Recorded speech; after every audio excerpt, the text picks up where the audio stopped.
Coming up next, the Bookening discusses Hamlet.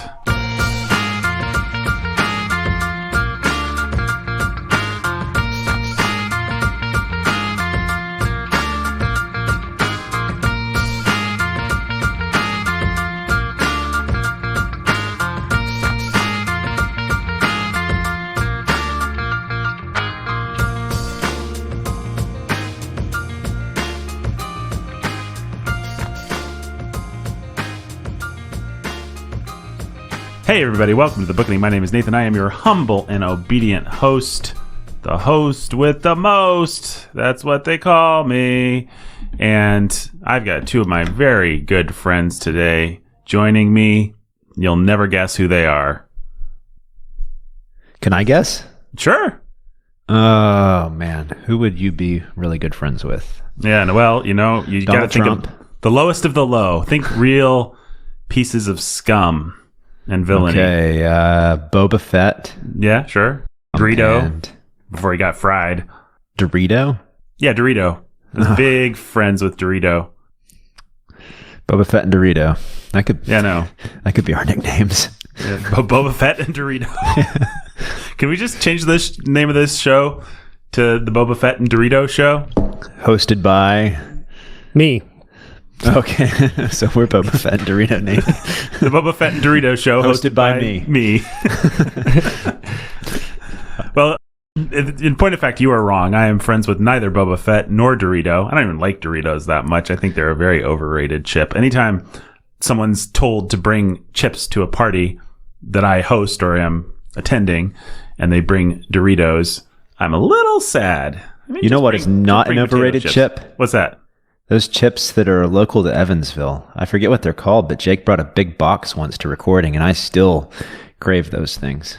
Grippos, they're actually local to Cincinnati. Cincinnati, that's but they've taken off big and become sort of a local cultural hit. We definitely own them here in Evansville. As they deserve.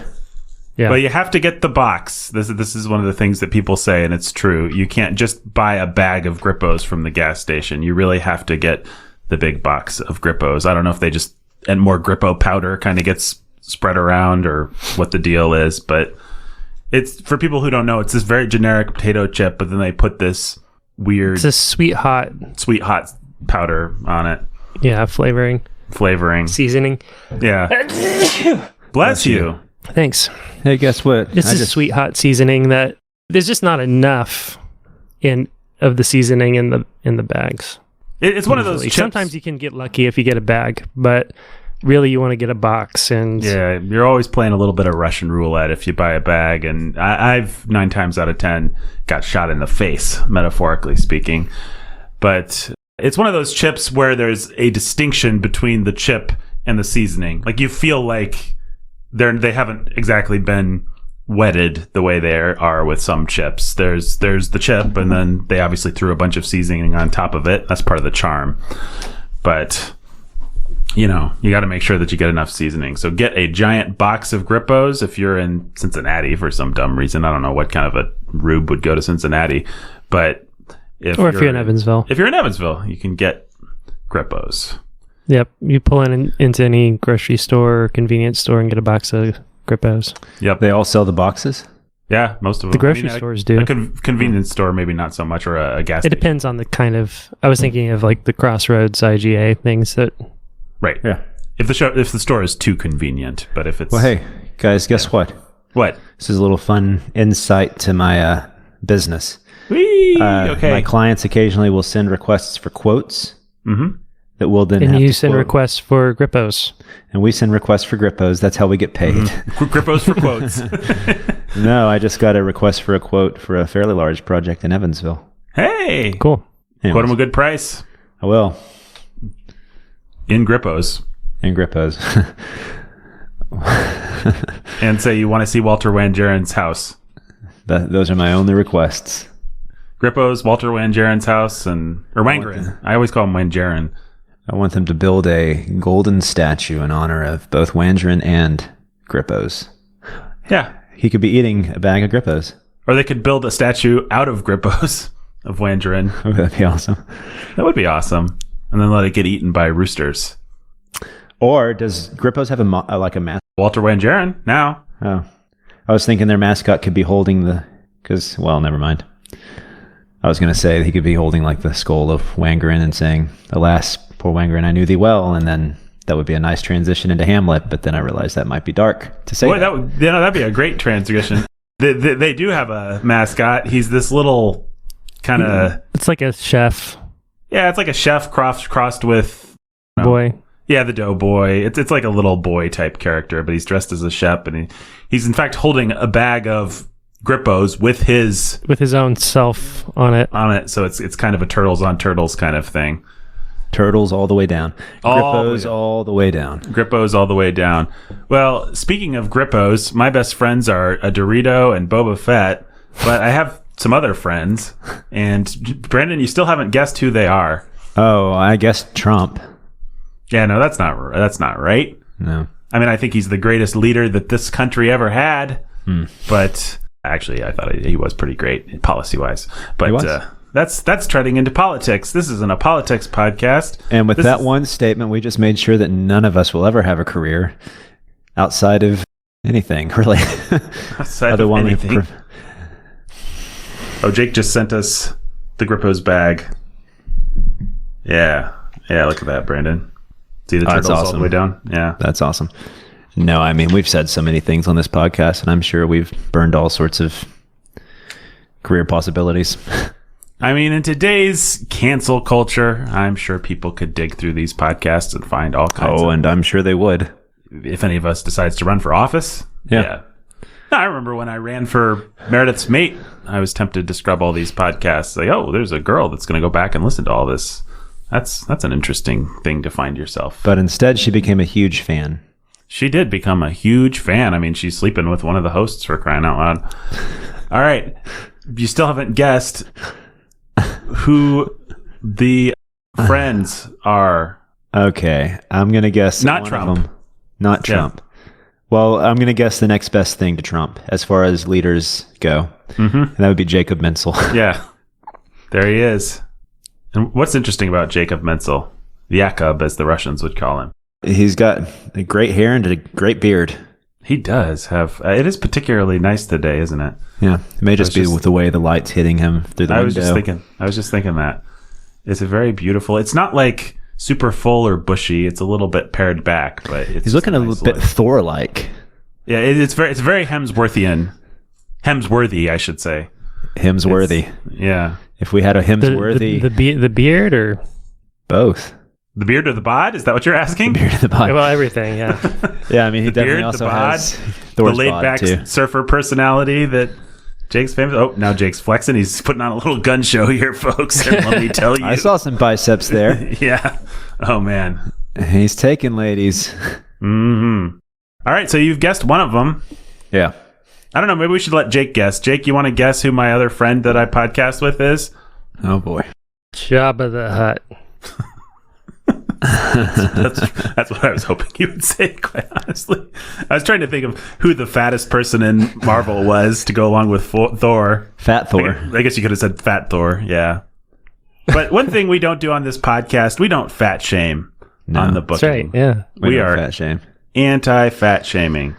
All right, I think Jake just took a hit of some kind of a hookah or something like that. Whoa. Oh, no. Jake's just got a random stick for some reason. That's not his wand? He usually has his wand. Is that your wand? No, this is my wand. This. He's got it right. You think that's a wand? This is a wand. Oh, that's wonderful. This is my wand. Yep. So what was that random stick you were waving around? It's a stick that sometimes I use as a wand.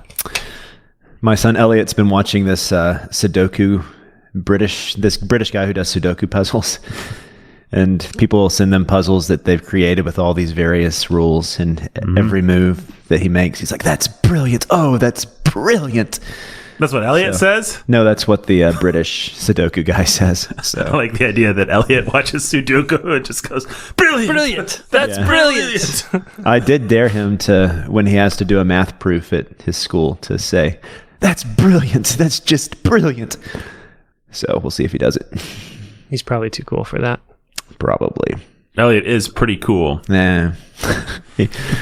he thinks he is. Well, if there's one group of people that's cool, it's teenagers. Now, oh yeah, Jake, you still haven't guessed. No, Jabba the They're going to Hutt's. say Chastines. Well, Chastines too. Equally true. Yep. Chastines are right up there with teenagers. and this group of guys right here, Which group of guys? the ones that are talking. Boba Fett. Boba Fett and the Dorito. Jabba the Ladies Hutt. and gentlemen, Jabba it's the Hutt, Boba yeah. Fett and the Dorito.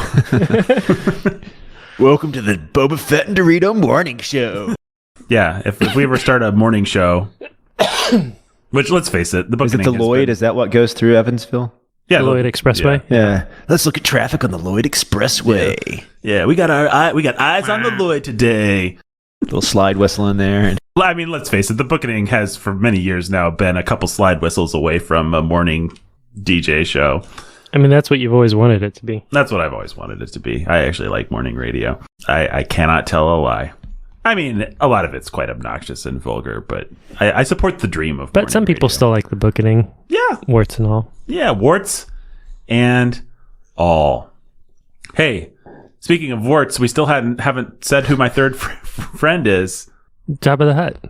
Nah, he's not my friend. He's kind of a cruel gangster that makes sexy aliens dance for him. And Oh, you mean Brandon? yeah. I was talking. Yeah. Nicely done. Thanks. Disclaimer: Brandon has never made a sexy alien dance for him that I am Because aware of. aliens don't exist. Yes, that's right. And that's the only reason. That's the only reason. If I ever He's find certainly one, Every day he's looking through his telescope. I He do looks have a through pair his of telescope astronomy and says, binoculars. dance. What's that? I do have a pair of astronomy binoculars. Probably shouldn't have admitted that. Yeah, that's the worst thing that's happened on this podcast. All right. We still haven't said who my friend is. It's not Jabba the Hutt. Did we say it was Brandon? Yeah, we did. Oh, okay. Yeah, well, Once it's we Brandon. established that you're not friends with fat alien enslaving something. I don't know. I forget. Villains. Yeah, no, I'm not Gangsters, friends with that's a what it fat is. alien enslaving villain Name Brandon. named Brandon. Name Brandon. Let's go, Brandon. That's something I feel like we have to mention on the podcast. Let's go, Brandon. Let's go, Brandon. Let's go, Brandon. Let's go. Let's go, Brandon. You remember when we were at that sports thing, Jake, and we got that We got chant that going? cheer going. Yeah, that chant. Yeah. Let's go, Brandon. Let's go, Brandon. Yeah. People were really on board for cheering this random Guy named Brandon. Yeah. Brandon. Well, I mean, there are T-shirts and sweatshirts and flags now that say "Let's go, Brandon." I think we need Bookening stickers that say "Let's go, Brandon" on them. Have they Should really that- made that into swag? Oh yeah, there's Yeah, swag out it's there. all kinds of swag. You can buy all kinds of "Let's go, Brandon" swag. Brandon, you should get. I mean, you Come should on, definitely buy some "Let's go, Brandon" swag. I mean, What a You know, waste! If you I don't can't have some imagine "Let's go, Brandon" swag. When's your birthday? I can't imagine some gagster, some hilarious gagster won't get you some "Let's go, Brandon" stuff for Christmas or April 25th. To Christmas. yeah. So Christmas. I mean, if you have a deep enough extended family, somebody, your crazy Uncle Tim or somebody will get you. I can't believe Jeremy hasn't already. Yeah, I would think is It's hard a to perfect believe. thing that Jeremy would do. the Dark-Hooded Lord of Death is quite the gagster. Yeah, or one of your kids. I mean, I would think between Jeremy and Alyssa and what's his face, Elliot. little Elijah. Elliot. Ouch. Elliot did make friends with that alien that you enslaved. He did. The one you keep in the torture chamber. Yeah. Well, there's That's a deep cut. That's a deep cut. Hey. Oh, I think Brandon's getting a phone call. It's fine. I'm muting it. Okay, Brandon's muting his phone call. I'm now going to mute my phone too, so it doesn't happen again. All right, folks, you've I would got totally carry a wand around. Just saying. You would Yeah, totally, or you do? I would. Yeah. Yeah. Yeah. Well, there's the famous somewhere in Orthodoxy or one of those books. There's a G.K. Chesterton essay where he says, "Now we have a million devices instead of one all-purpose device. Like A a man, stick. a man used to carry a stick, and The he could use it universal to stick. Yeah. lean on or beat his enemies, and he lists like all the things you could do with a stick. And then, I don't know. I'm not doing it justice, but Stir a bowl of stir It's like called a the pot of Universal stew. Stick. It's The Universal a good Stick. essay. Is that a chapter in Orthodoxy or one of the big ones? I thought it was What's Wrong with the World, but it could Yeah, be wrong. I think Jake's right. I don't think that's an orthodoxy. What's wrong with the world? Jake's remembrance of Chesterton is what's wrong with the world. Actually, it sounds like that's what's right with the world. I don't think it's in Orthodoxy either, but I'm always surprised by how many of the greatest hits actually are in Orthodoxy. There's a lot of them. So It's from What's Wrong with the World. I was right. all right. Well, that's actually probably the number one Chesterton book that people should read if they haven't read Chesterton, although it's got some really boring stuff about his distributionism house, whatever he thought about property rights. His anti-capitalist, anti-socialist economic system. Yeah, he had this third thing that was just weird and nobody Never cares quite about caught it. on that. Yeah, never quite caught on. But hey, you can't be a visionary dreamer without having some visionary crap dreams. Put that on a t-shirt. Hey, and speaking of t-shirts, I'll tell you who wears it. I'd carry around a wand would be a good candidate too. Well, we've already got our t-shirt. I mean, we really should just probably bite the bullet and do Let's Go Brandon, but we don't want the actual associations with that. No, we don't. So I think We are not revilers here at the Bookening. Nope. We have never reviled anyone or anything. We're pretty famous for our anti-revelation reviling. What's the noun form of Revelatory. for our anti-revelatory stance on the Bookening? Anyway, speaking of revelations, Hamlet got a big one from his ghost dad. True. He did, You guys ever see that Bill Cosby movie, Ghost Dad? No, I don't think so. Don't think we should mention Bill Cosby. Oh, yeah. Okay, yeah, we don't need to bring that into our morning zoo. Okay. Bill Cosby on the Lloyd this morning. Traffic is backed up. Okay. The pudding. Hey, it's Fat Outplane. No, it's not Fat Outplane. Whoa. Fat Outplane Let's not associate those two. No. Nothing. Nothing associated there. No, nothing associated there. Guys, let's talk about the King of Denmark himself. Or not the King of Denmark. Wow. All right. We got to transition into the meat. 0 stars. You know what my favorite speech in Hamlet is? And they cut it out of everything but the Branagh version, because the Branagh version is like 9 hours long. No. Oh, you don't? Huh. I would have thought you would have been able to read my mind.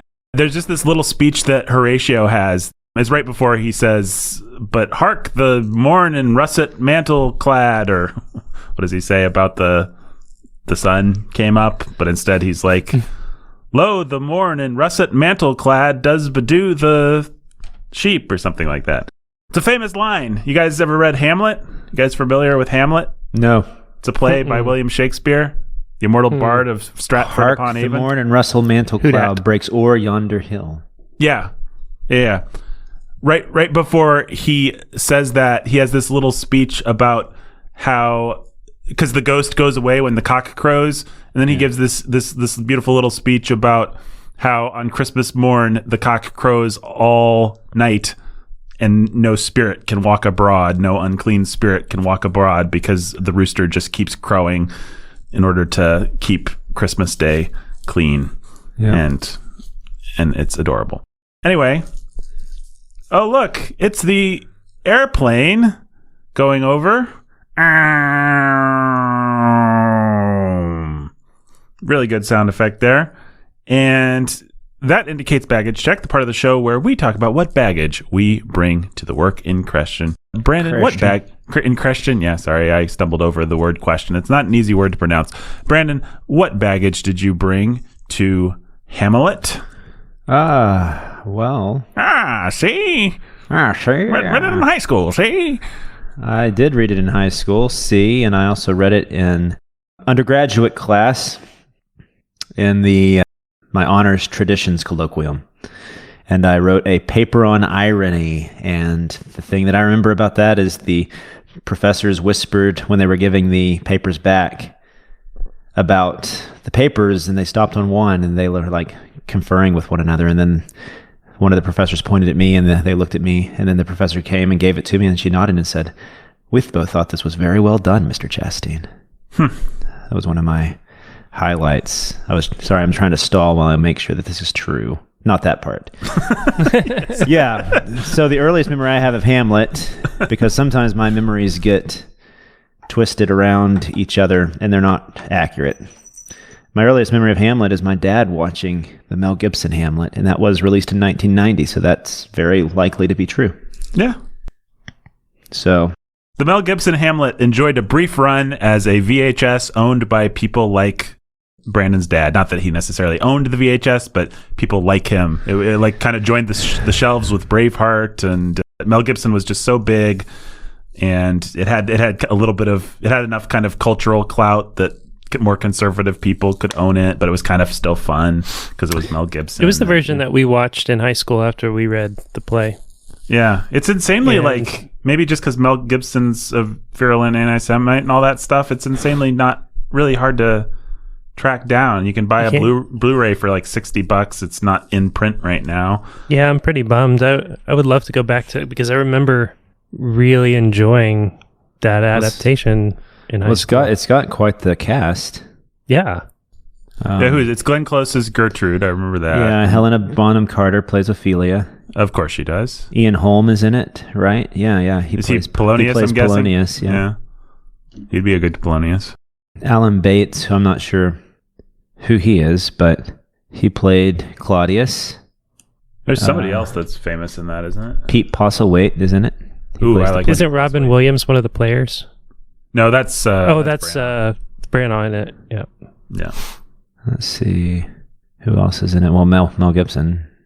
But the players are always fun cameos in all of these.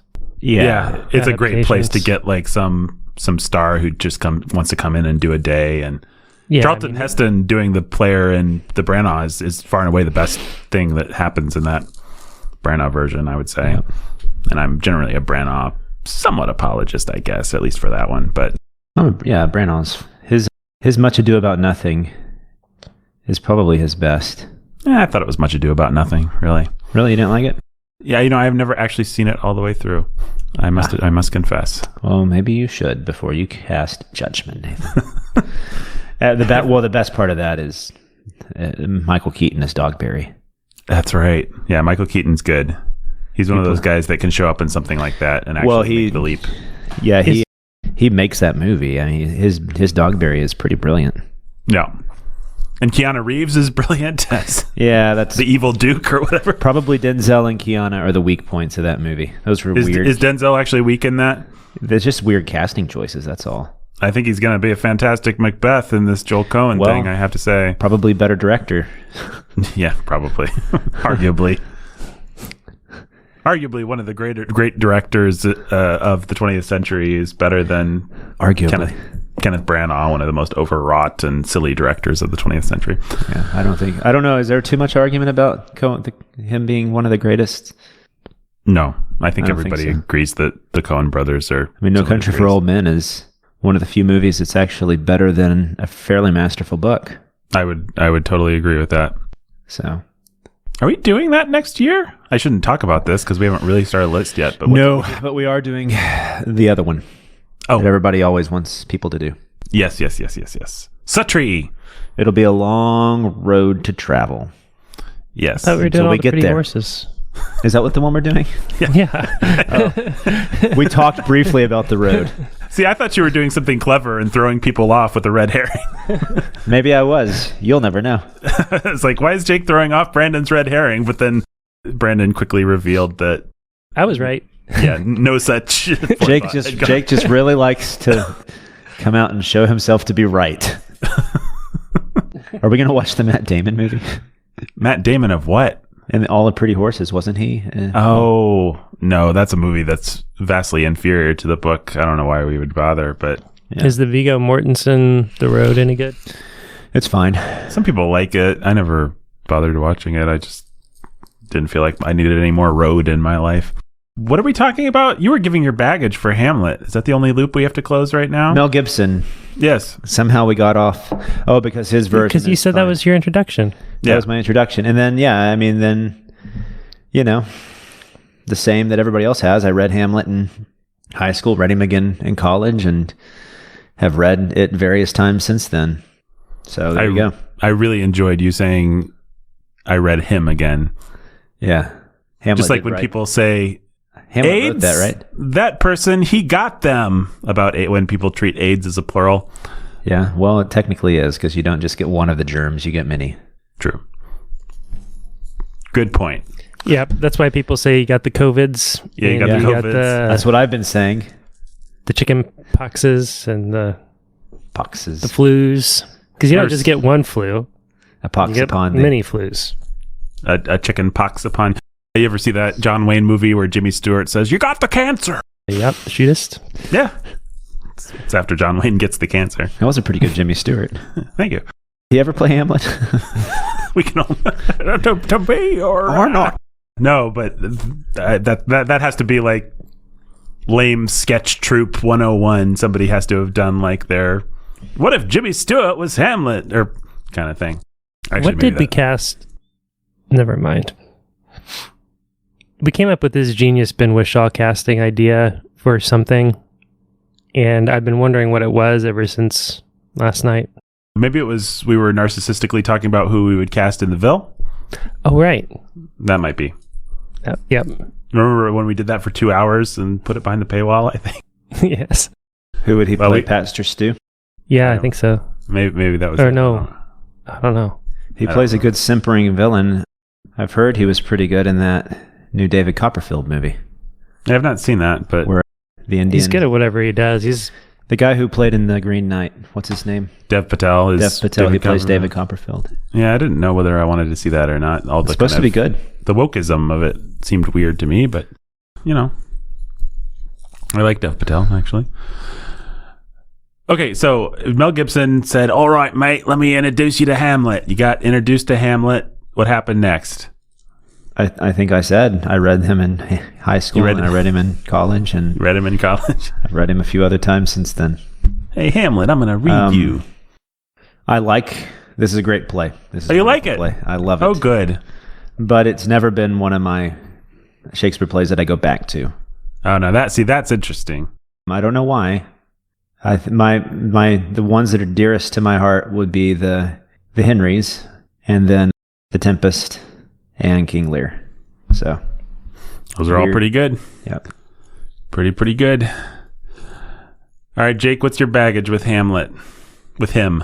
just the same as my baggage with Shakespeare.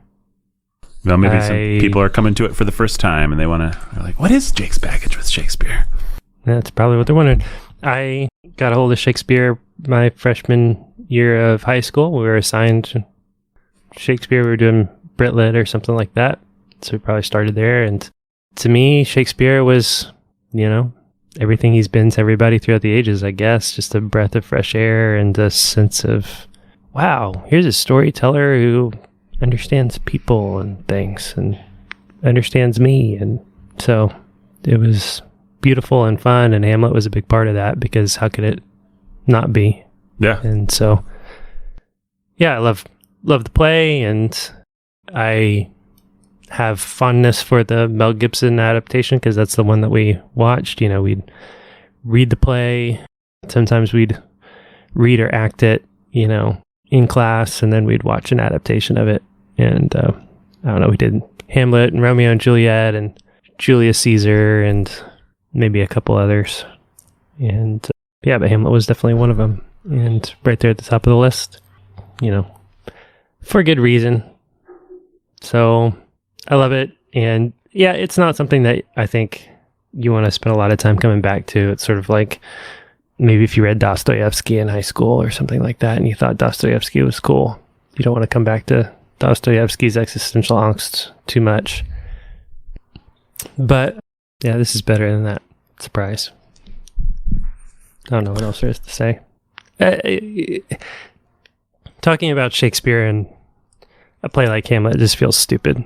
What are you going to say about one of the greatest things ever? Hey, the Mona Lisa sure is a good painting. Yeah, well, this is what we run into every year. It feels so stupid. It's actually easier to talk about things that are in the middle, because you have there's a lot to litigate when something's really bad, all you can do is dunk on it, which is fun, for an episode of Wrinkle on Time, but eventually it gets to be reductive. And when something's really great, sometimes all you can do is say it's great. But I think there's going to be plenty to talk about on Hamlet. We have run into that historically. We've hit the Shakespeare buzzsaw of not having as much to say beyond context, which is always great, obviously. My baggage with Hamlet is, I don't think that for whatever reason, I remember reading Julius Caesar and Romeo and Juliet specifically in high school. I do not remember having to read Hamlet. The first real experience, I didn't really grow up with the Gibson version, although I did see bits and pieces of it. I remember watching Branagh's Henry V on TV and being like, I didn't understand that at all, but that was a cool battle at the end. And Hamlet, I watched the Kenneth Branagh version when I was a teenager, and I think everything that's kind of dumb about the Kenneth Branagh version really helped me. Because the Kenneth Branagh version, you watch it now, it's got this ridiculous celebrity casting. The butler is played by Gerard Depardieu and all this stuff. Robin Williams is in there. Billy Crystal. Jack Lemmon plays a part. I mean, it's just so stacked that it becomes distracting. But that typecasting really helped me understand what was going on. Oh, well, that guy must be the funny guy because it's Billy Crystal. Okay, I get it. He's the funny gravedigger. Great. And Billy Crystal actually is quite good as the gravedigger in Kenneth Branagh's Hamlet. And then the way that Branagh dramatizes things, if he can make a love relationship sexual, he's going to. If he can make something violent, he's going to. If he's he's going to Hollywood it up as much as possible in a way that's ultimately, watching it now, I feel like it's kind of crass, but it really helped me understand the play. And to Branagh's credit, he said that that's exactly what he wanted to do. He wanted to make it clear and sort of reach across the aisle to people who might not understand and help them understand why this play is actually just a Hollywood epic, So by that metric, it really worked and I really liked it. And I would say it's my favorite Shakespeare play. I go back to it a lot. At some point, just when I was working construction and needed something to occupy my mind, I memorized the to be or not to be speech. And if someone asks me to do a mic check or something like that, it's generally my go-to verbiage more than the Gettysburg Address, or I guess it would be Luke 2. No, I couldn't even really do the Gettysburg Address anymore, honestly. It's generally going to be Luke 2 or Hamlet's to be or not to be speech if I have to pull out a big chunk of memorized text. Those are good choices. Those are good choices, yeah. Some of the best. So, you weren't made to memorize? Well, I guess you didn't do Hamlet. Never mind. Yeah, for whatever reason, I remember spending a lot of time on Julius. You know what it was? I went to a Christian school. The Christian school was in the process of being developed at the time. I was one of the first high schoolers. And so they were constantly cycling through teachers, firing teachers, having teachers quit, having teachers not stay. Quit and not stay, folks.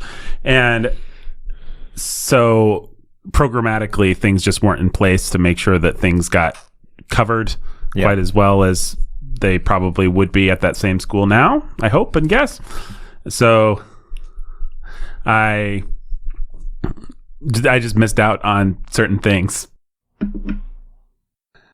I too went to a small high school, and the only Shakespeare we memorized was Julius Caesar. The speech, friends, Romans, countrymen. We memorized. I remember to be or not to be the friends, Romans, countrymen. The balcony scene from Romeo and Juliet. We memorized something from each of those three, and I feel like we did one other. But I'm trying to think what the other what would the other big ones be? What are Shakespeare's greatest hits?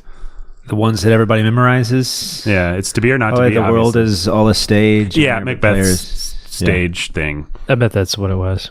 Strut and fret and all that stuff. Yeah, strut and fretting. Strut and fretting. Yeah, we might have actually done that.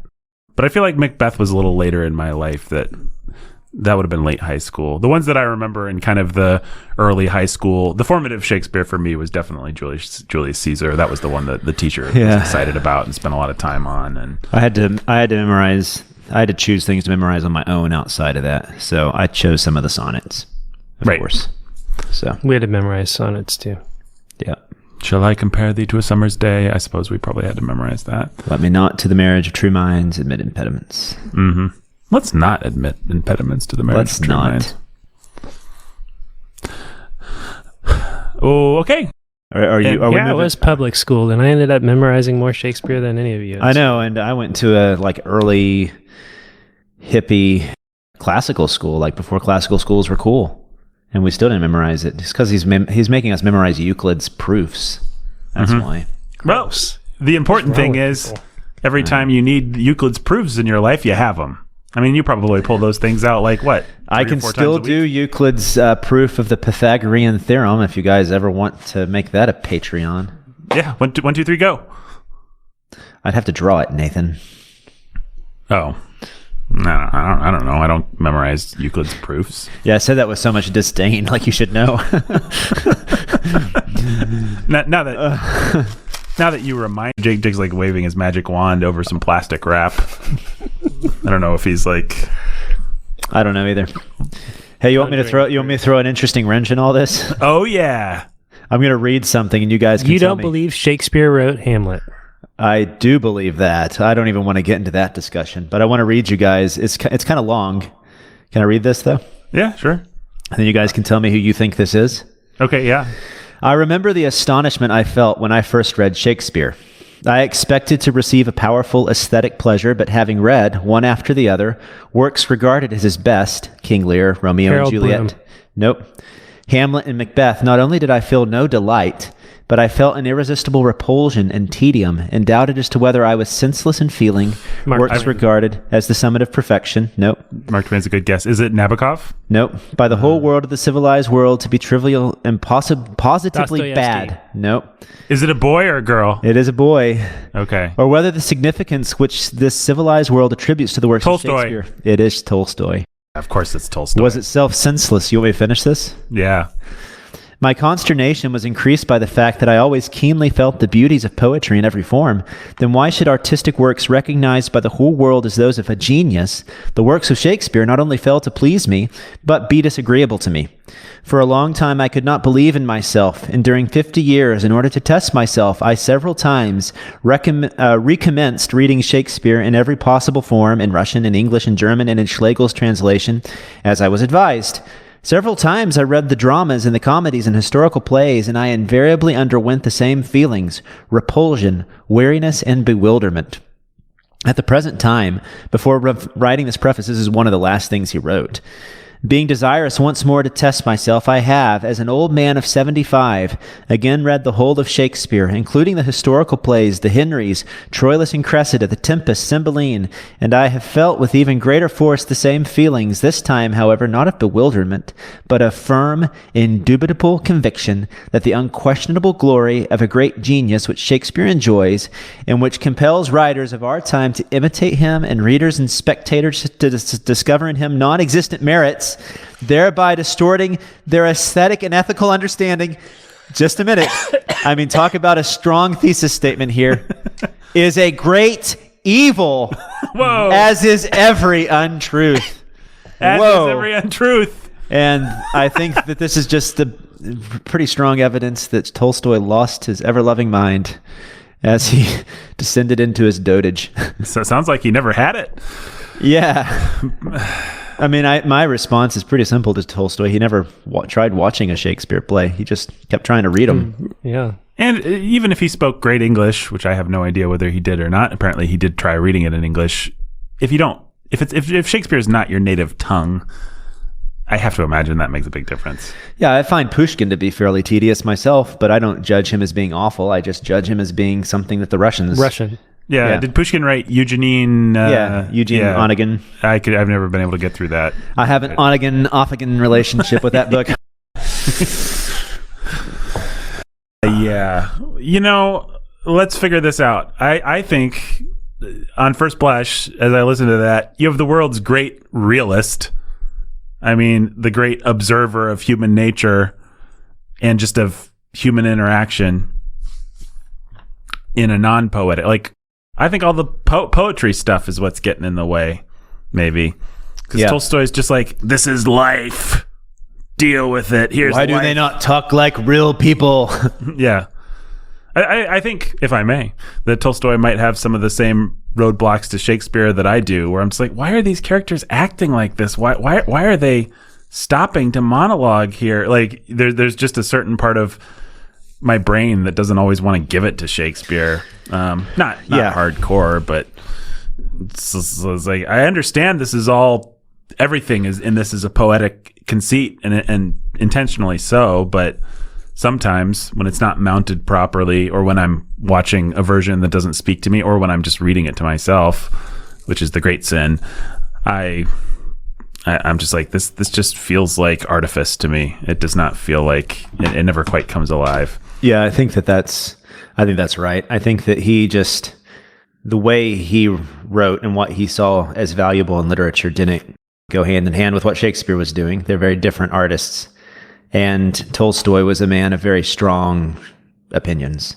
And you see that coming across here. I mean, we would put he and Shakespeare together, though, up on the... They are two of the greatest they make observers of human nature. They make the top three with Austen, right? Yeah. So I think it is because he never saw a Shakespeare play, so he didn't actually see how effective it could be when interpreted correctly by actors. Is that true? Would they have not mounted Shakespeare in Russia? Well, he doesn't mention... Why I'm saying that is because he doesn't mention that, right? He doesn't mention having seen them. He only talks about reading them. Right. Yeah. I think if he had seen them, he would have said, not only have I read them for myself, but I've seen them interpreted on the stage dozens of times by English the best and actors, Russian. He would have piled on. He named the names it. of the famous actors that he'd seen interpret it. Yeah. Yeah, and the famous stage companies and all the things. He would have used it to pile on to prove that Shakespeare sucks, and that couldn't come across. Yeah, this was when he was just coming out against everything. Like, this is, I think, around the same time when he wrote What is Art, where he came out against the licentiousness of ballet and those tight pants. Yeah. So I'm fine with that. Take it down. Yeah. But so here he's coming out against Shakespeare. And for one, I thought it's interesting because it's Tolstoy and we talk about him all the time. But I do think what you were saying, Nathan, it gives room for people to... I think that Shakespeare can be hard. And a lot of people... It can be hard for people to understand and grasp. And a lot of people just simply say they enjoy Shakespeare because they feel like they have to. Tolstoy is giving some room to people to try and grapple with why they don't. Well, I think as I've wrestled with Shakespeare through the run of the... Go ahead. Sorry, go ahead. No, you... Well, I was going to say, as I've wrestled with Shakespeare through the run of the Bookening, because every year we read another Shakespeare play and we try to talk about it. And I'm like, it's great, but, like Macbeth was the one. Well, there were two of them, actually. Midsummer's Night's Dream, I just plain didn't like. I think we sort of actually ended up just saying we didn't like that one that much, right? No. But Macbeth was one where I was like, the individual scenes, the individual lines of dialogue are obviously beyond compare. No one's arguing with that. But this does not track. I do not know why Macbeth is behaving the way that he's behaving. I get at any individual moment what his motivation is, and I get the broad sweep of it, but there is no connective tissue to get me from one point to the next point. At one point, he's really guilty, and then in the next scene, he's just a thug that's executing his enemies. He's turned into the Godfather, and what I don't have is how did he get from... I mean, I could fill in the gaps, but it's fascinating to me, and it kind of weirds me out that Shakespeare did not bother filling in those gaps. And so the artifice of what Shakespeare was doing, the way that he was telling a story, the methodology has been hard for me to wrap my head around sometimes when I'm being honest and actually demanding of it that it give me everything that it's supposed to. It's like, no, it doesn't. What it often comes down to, and Hamlet for me would be the exception, but what it often comes down to for me is a collection of great pieces of poetry, some of the best poetry that anyone's ever written, but very often it doesn't actually come together cohesively into a story. Like if what I want is a story, I would say there's a handful of Shakespeare plays that give me that. Yeah, and that's not really what... So this was a spectacle. This was on the stage. This was meant to entertain, and we have to consider where the artist was and who they were writing for, what the time was they were writing. The idea of a novel was still about a century away. Right. some cohesive psychoanalytical observation. Like even if you've ever read Don Quixote, it doesn't really gel together, and it's considered by many to be the earliest novel, right? Right. But it's still, it reads more as theater than it does as Literature, as we understand. literature. Yeah, and I think that when you're reading something like a novel or a short story, and partly because we're trained to read it this way, we expect more cohesion in the character. But really, the theater at the time, they were inheriting like these Aristotelian ideas of actions, interpreting the character. And so there was that. You're not really looking for some internal dialogue to make everything cohere, right? You're just watching what happens on stage. And everybody has the experience today where you watch a TV show or you watch a movie. There's a lot more forgiveness, I think, in a visual medium. Mm-hmm. As far as holes and things like that than there is in a written medium. Is that fair to say? Well, I just saw I just saw the new James Bond movie yesterday for another podcast. And what's fascinating about what they do in that movie, and it's you see this all the time, but it just stood out because the writing's not quite there in several parts, and you have to make some emotional leaps. Just shoot a scene of Daniel Craig staring into the sun. Not staring into the sun. That sounds like he's losing his eyes, but shoot with a pair of binoculars. shoot a scene of him just gazing pensively into a sunset. Score it with the emotion that you want. Score it with the emotion that you want, and you've got it. You've done. You stick that into Macbeth, and it solves my problem. You know what I mean? Like, oh, I guess he decided to be a thug, or I guess he decided to be nice, or whatever. That's what's happening there. The sadness is turning to anger. You can hear it in the music as he stares into space. I mean, you think about something like Star Wars. Luke Skywalker, in the space of less than 24 hours, meets his mentor, levels up into a suitable apprentice, loses his mentor, is sad that he lost his mentor, mourns the loss of his mentor, is happy because he destroyed some TIE fighters, and then, levels up into a Jedi type person. And it's like the timeline is ridiculous. It makes no psychological sense. But you have Mark Hamill stand in front of those suns, and John Williams does all the work. My aunt and uncle who raised me as an orphan died. Time to go to space and fight people. Right. My mentor for 3 hours died. Oh no, this is the tragedy of my life. Right. It's actually much less cohesive than anything that Shakespeare ever did. But because it's the theater that I'm used to, I guess, it feels cohesive to me in a way that Shakespeare does not. Yeah, and Shakespeare really, he does take advantage of theatrical time in a way that was, I don't know if we've ever talked about this before, but so the idea of theater in like the old Aristotelian sense was that it needed to start in media res in the middle of the thing, and it needed to be an action that could kind of take place over a day or a series of days. It needed to be fairly compact. Mm-hmm. And Shakespeare was finding ways to kind of expand on that and make it where you could have it happen over, in like the Henry plays, over quite a few years, right? And even in this one, how many days does Hamlet take place over? It's definitely not a day. I mean, it's weeks or months because he goes, he leaves Denmark for a while and comes back and all this stuff. I mean, you can even take sharp character turns as experiments in the passage of time. Yeah, exactly. Right. And so that's what I was. Oh, this is a totally different Macbeth. Yep. Oh, I guess some Why time's is that? passed. I guess some time has passed. So yeah, so I think Lady Macbeth's guilty all of a sudden. Anyway. So Shakespeare was playing with those ideas in a way that we're used to now, right? We're used to thinking about the passage of time in a movie, and we're more forgiving. And we talk about this sort of thing, insanity at the movies all the time, where, the early movies, we have all the connective tissue of, is there a phone in back? Let me walk to the phone. Right. Let me pick up the phone. Let me dial the number. Let me talk to the person. Let me hang it up. Let me then pensively walk outside. Well, some of my favorite boring shoe leather in a movie is in Dr. No, the first James Bond movie, since I'm in a James Bond state of mind, where we watch Sean Connery walk onto planes and get off of planes for like an hour of that movie's 2-hour runtime. It's like, there's Sean Connery, boy, is he cool? And what's he doing? He's getting on a plane. Where's he going? Oh yeah, to the place he said he was going to go. And where did he land? Oh, the place that he was intending to land. And I wonder what happened. Oh, he's getting off the plane. And it was, we were just watching the James Bond movie this time, and James Bond's like, I need a vehicle. Cut to James Bond in the vehicle, probably in the middle of an action scene already, So anyway, I'm just reiterating the exact same thing you said. But yeah, it's fascinating to me. So, Hamlet. Yeah. It's a cool play. Would you guys agree with me that Hamlet actually works better as a, Hamlet, for lack of a better way of saying this, has a modern quality. Like it actually tracks in a way that, to me at least, was understandable, and I find it very easy. Maybe it's just because I've experienced lots of existential angst in my life, but I find Hamlet much easier to enter into. Like, I actually don't have as many of the problems that we just described with Hamlet of all of Shakespeare's plays.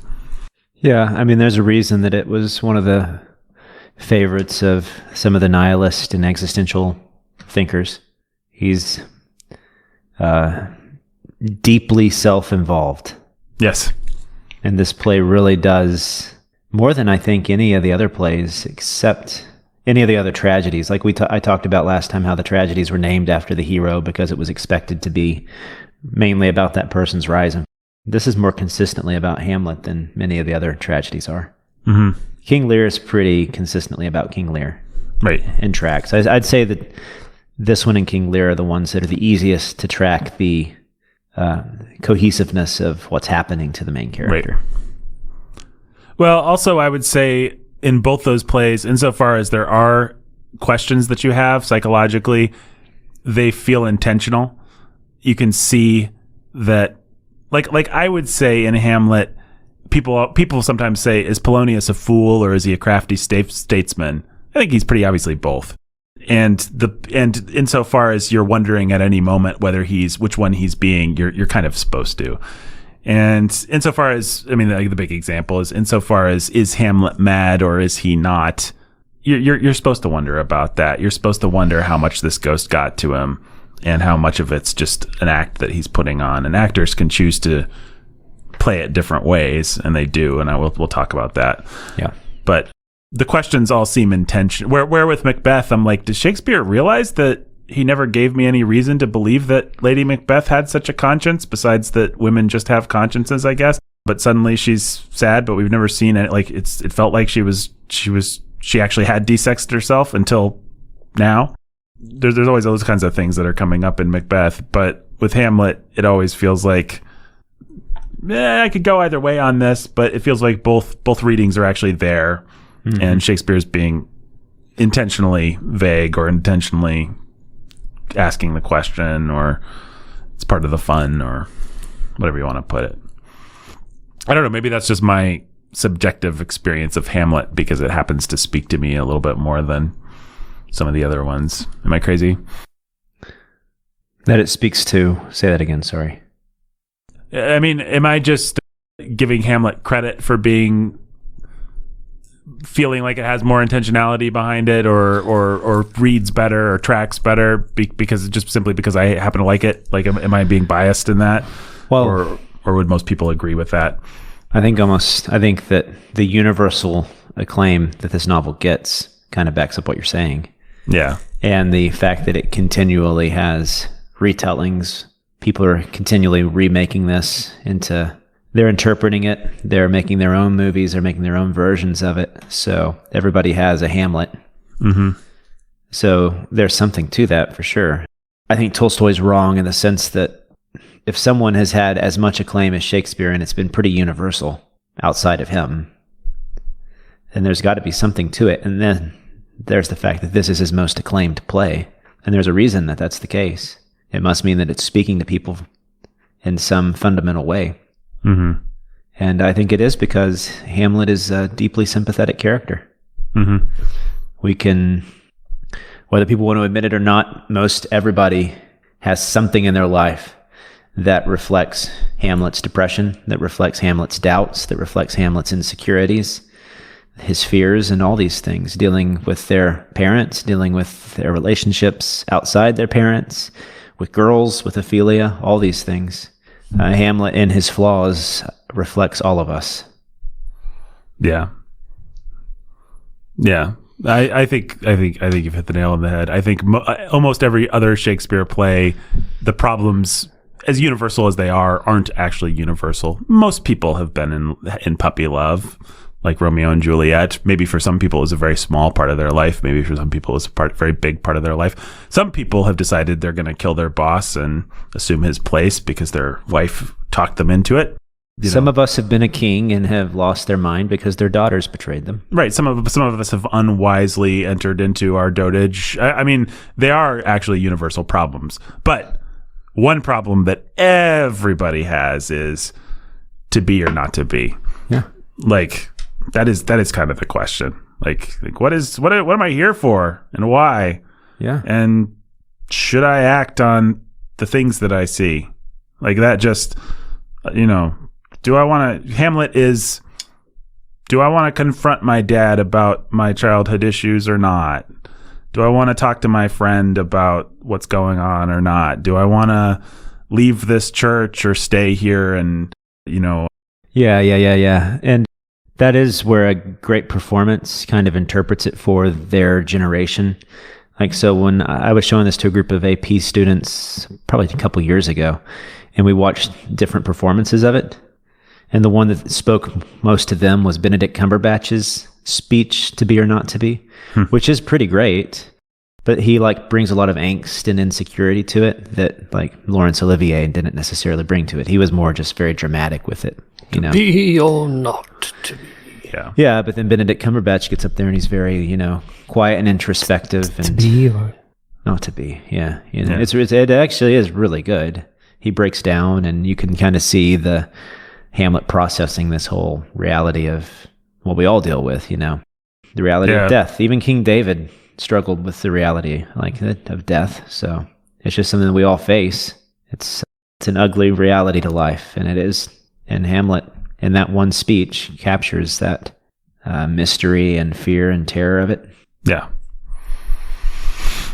Yeah, I think there's that, and I think the fact that he's been granted this knowledge that's maybe correct and maybe incorrect, and he can act on it or not act on it. It's as simple as that, and everybody has something in their life that they can connect that to one way or another. And how many times we make a mess of our lives simply because we assume things instead of confronting and talking about things. Right. So I shouldn't say this, but a ghost actually told me to start this podcast, and and here we are. Yeah, here we are. Look what happened. That's the mysterious phantom. Yeah, he's been a ghost this whole time. He's been a ghost the whole time. Oh, there's Ghost Brandon too. Let's not forget about Ghost Brandon. Yeah, let's not forget about that. Yeah, well, you made me think of the David Tennant version, where he, for better or worse, just where it plays it as a black T-shirt, emo, kind of really angsty, just to be or not to be, kind of. I actually don't remember how he handles that specific scene, but that performance is certainly that way. But we're going to talk more about that in upcoming episodes. For now, what I think we need to talk about is our lovely patrons. Wow, already? Yeah, right. How time flies. Time flieth when thou art having fun. That's what I always say. To have time or not to have time. That is the conundrum of podcasting. That is the conundrum of podcasting. Well, our patrons, as I was saying, what they do is they go to patreon.com/thebookening. They sign up for as little as a cup of coffee a month, or the equivalent price thereof. And they support this podcast. They're wonderful people. And if they buy in at a certain level, it's $10 a month. I'd be lying if I didn't say that. It's $10 a month. Well, we shout them out in a little segment we call donor shout-outs. Donor shout-outs. All right. I'm pulling out my air horn impression today a lot, folks. And what can I say but you're welcome. All right. What kind of a gimmick shall we have today, Jake? You got some fun gimmick idea? Old gimmick? We could do whether or not this person deserves to be or not to be. Hey, yeah. I hope they all deserve to be, but maybe we'll select one or two. Are we going to go back and forth deciding this? No, we can't do that. Jake will just decide. We could say whether they will fartles bear. Like, do we think this person's a person who would bear fartles? No, that's not good. That's not good. What are the other big questions from Hamlet? We can ask whether they knew Yorick. We could ask whether or not they belong in a nunnery. Oh, that's true. Or whether they're nobler in the mind. Would we take them or the slings and arrows of outrageous fortune? Okay. Yes, we'll ask whether they belong in a nunnery. I think that when we can tell them to get them to a nunnery, if so. What about Robert and Rhonda the Lovebirds? Do you guys think they belong in a nunnery? No. Yeah. The Artful Anthony Dodger just got married. Get thee to a nunnery. No, he got married. Did he really? Get thee to a nunnery. Get thee to a honeymoon suite. Congratulations, Artful Anthony Dodgers. Well done. Stay thee away from a nunnery. You don't want to be flirting with those nuns. You got a wife. All right. Little Anthony's Cigar Store. Should Little Anthony's Cigar Store go to a nunnery? No. You don't think he'd... I mean, there are no cigars in a nunnery. Catholics can smoke. It's one of the good things about being a Catholic is you can smoke. If you'd consider that to be a good thing. No. No, okay. We're still saying no. So, all right. Sorry, Little Anthony's. Keep your business Little among Anthony's the Protestants. too Presbyterian. Yeah, he wouldn't do well, probably. The immortal Chelsea E. Should she go to a nunnery? No. Yeah, definitely not. No. Definitely not. What about Jimmy Beam and Little Annie Oakley? Should they go to a nunnery? Get thee to a nunnery. Yeah, get in that nunnery. Get in that nunnery. Lily of the Valerie. That's what I'm calling her today. Nah, she doesn't want to go to a nunnery. She's got her whole life ahead of her. What about Andrew and Esther the Lovebirds? Nope. Nah, I just saw them. They're pretty cool people. I like old Andrew and Esther. The Keith Master. Get thee to a nunnery. Yeah, Keith Master. Get into that nunnery, sir. What about David's Mighty Men Trucking? Get thee to a nunnery. Yeah. Get thee to it. John and Jill and Little Baby Max? No. Jay and Katie, who are cold and love cheese, and also C.S. Lewis, including Till We Have Faces? Get thee to a nunnery. Yeah, take your Till We Have Faces to the nunnery. That's right. Where it belongs. All that other heathen stuff. Yeah, maybe get thee to a temple of blood and sacrifice. Blood and sacrifice, yeah. What about Fairy Princess of Wonder and Happiness Mother Beth? No. Get thee to Evansville? Let's see. Consul Prime Adam? Get thee to a nunnery. Get thee to a monastery. Yeah, that's fair. He doesn't want to hang out with a bunch of nuns. I mean, maybe he does, but that's not good. He can marry one. Yeah. He could. Yeah. Sure. Not the one from... Never mind. From the Conjuring universe? I was going to say Monty Python. Oh. Yeah, no. If you're going to marry a nun, marry the nun from Sound of Music. Do not marry the nuns from Monty Python, nor marry the nuns from the Conjuring verse. Those are some bad nuns. You'll have none of those. Yeah, we'll have none of that. What about Ryan the Red Avenger and Judith of the Ladies of Justice? What do you guys think about them as nunnery-wise? What have they to do with nunneries? Nunneries. You think Ken Nunn calls his law office the nunnery? Almost. I would certainly. If I worked there. Yeah. If I needed my employees to come in for overtime or something, I'd call them up and say, "Get thee to the nunnery." He's not cool enough for that. Ken Nunn, by the way, folks, we should explain, is a local ambulance chaser in Bloomington, Indiana. Yeah, he's like the local billboard hack we all to some extent grew up with. DJ Sammy G, did we say whether he should go to a nunnery? Probably should. Probably. Yeah. Sorry, DJ Sammy G. Benny and Dana Tiberius. No. Nah. Eric and Catherine from Yon Window Breaks. Yes. Get thee to a nunnery. Yeah. What about Professor and Lady X? Yes. Yeah, why not? I think maybe the professor, but Lady X doesn't need to go to a nunnery. Catholics are friendly to professors. Sure. Yeah. The famous duo, Catholics and professors. They're right up there with Doritos and...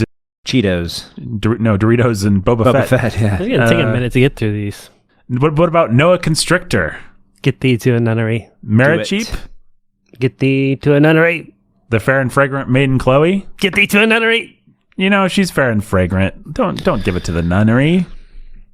Nunneries are neither fair nor fragrant. They need more some beauty and fragrance. That's fair. And fragrant. Anthony, who is cold and hates life, liberty, and the pursuit of cheese. Sounds like he should go to a Get nunnery. thee to a nunnery. Sorry, Anthony, that you've had to bear our wrath in your donor shout out name. What about Jiu-Jitsu Jeffrey, the Texas Ranger? No, he might hurt somebody. Yeah. Very good point. Get thee to a sparring range. Wiser words were never spoken. No, they were not. A Midnight Ninja Ellen. No, same reason. No, yeah. Return of the Jedediah? I think he came from a nunnery. Yeah, get thee to a What do the Jedis call their nunneries?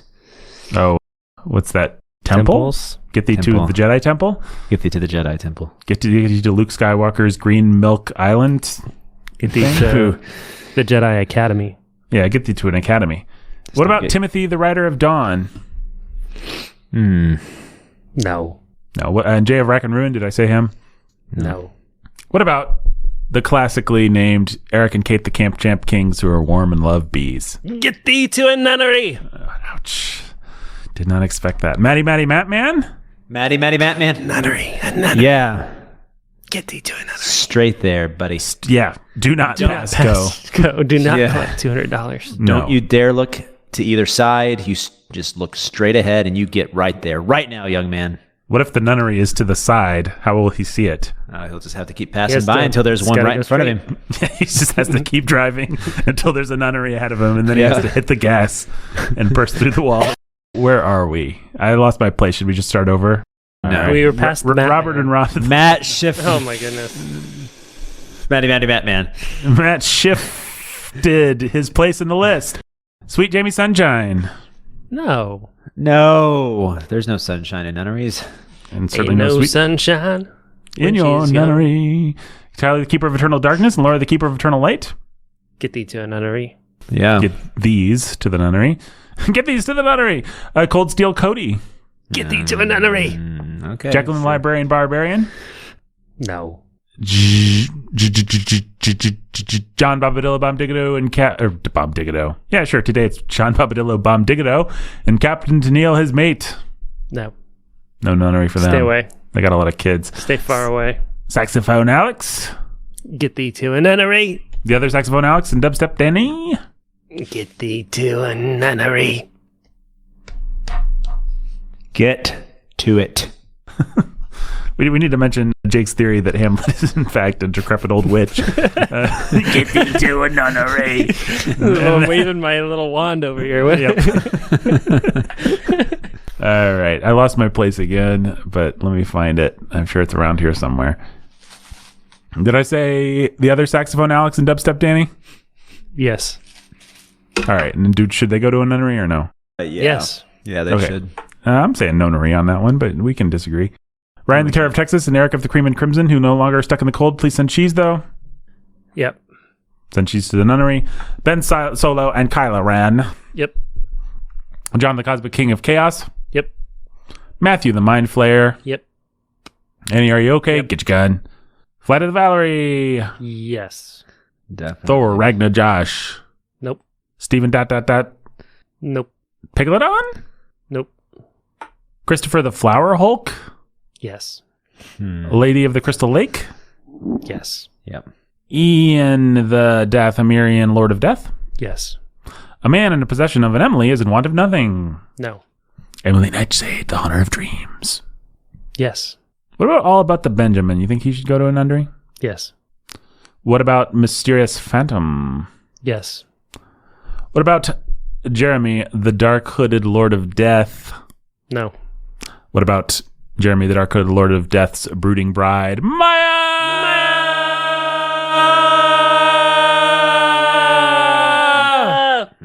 Yes. You think they want a pregnant chick at their nunnery? Mm. Because I hear go. she's in the family way, if I'm not mistaken. I think we can say that on the podcast. Oh, you can. Yeah. Yeah. Oh, I can. You can for sure. I can. Brandon is not allowed to talk about it, but I can. Got a bun in the oven. Yeah. Okay. Well, but she should still go to a nunnery. We agree. Yeah. We all agree. All right. All right, folks. Thanks for listening to the Bookening. Yay. Yay. Come back next week. Yay.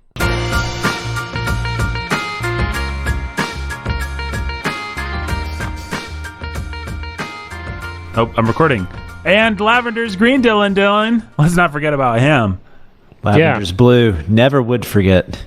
Hey, Lavender's green, Dylan. Is it green in that nunnery, guys?